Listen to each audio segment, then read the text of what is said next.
Hello, beautiful souls, and welcome back to the channel. And today we're diving deep into a topic that touches all of us in one way or another: insecurity.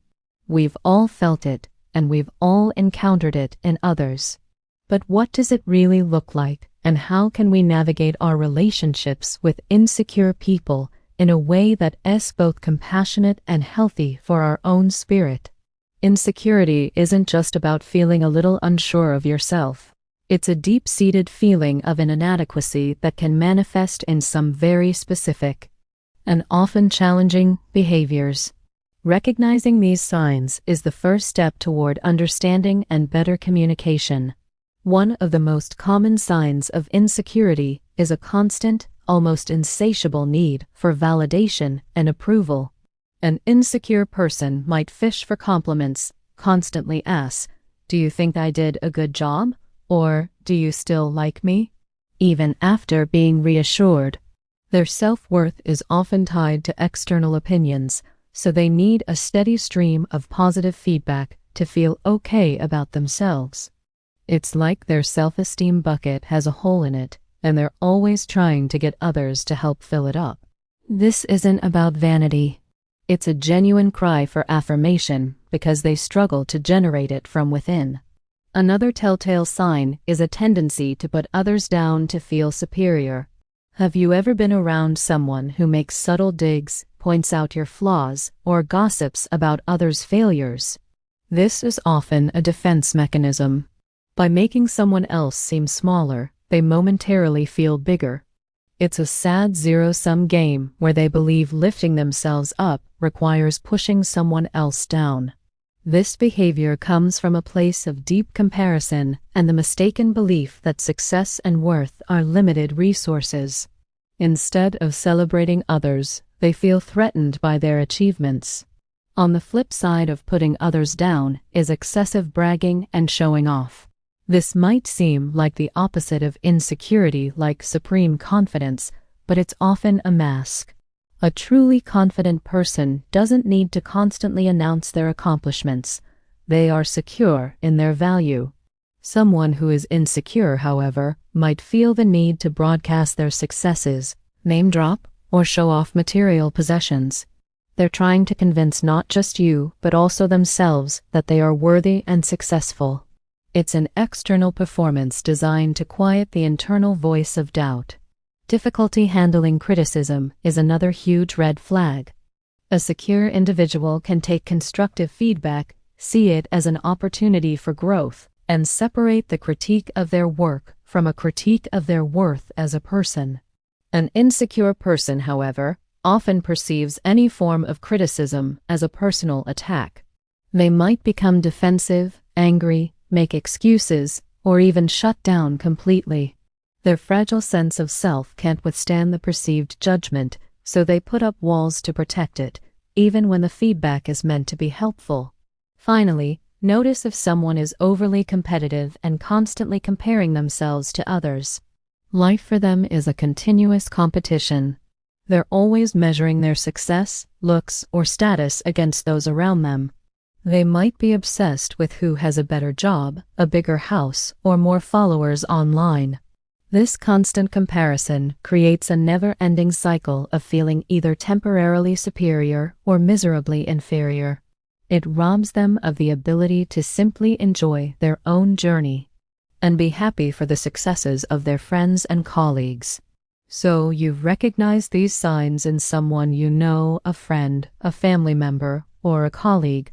What do you do? Your first instinct might be frustration, but the most effective approach starts with empathy.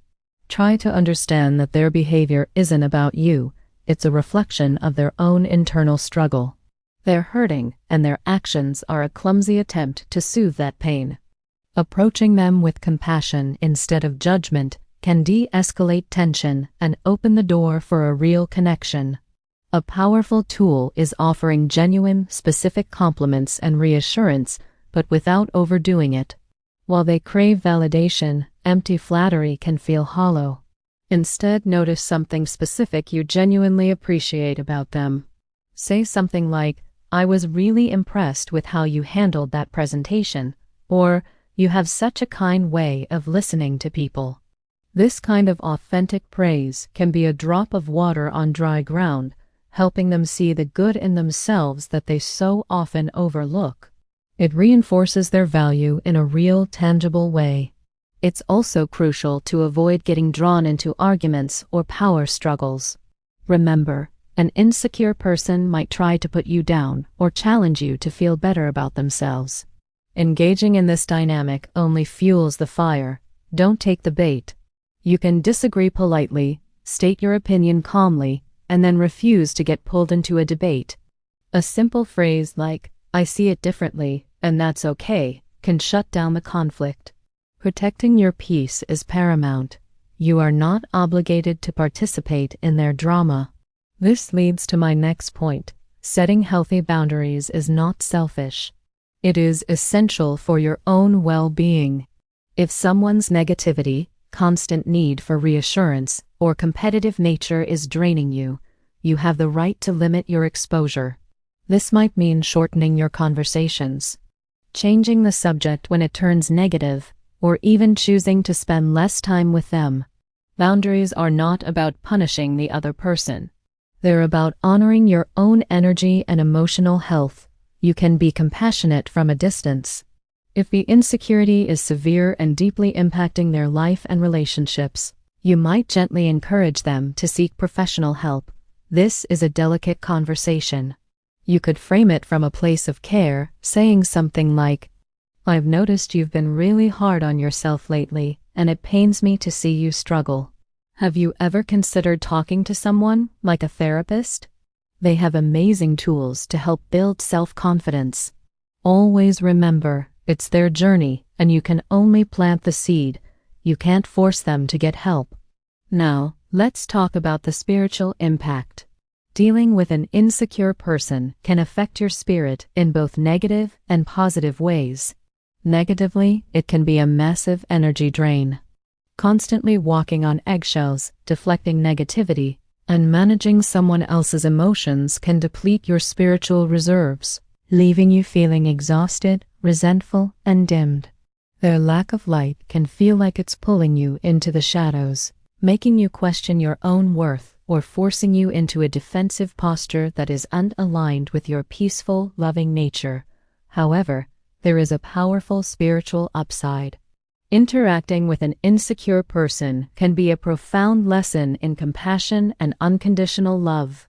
It challenges you to love someone not just for their strengths, but through their struggles.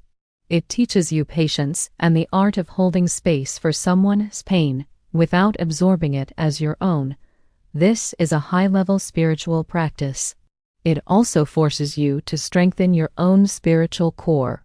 To maintain your light around their darkness, you must become more rooted in your own self-worth, your own truth, and your own connection to the divine. Ultimately, every person we meet is a mirror.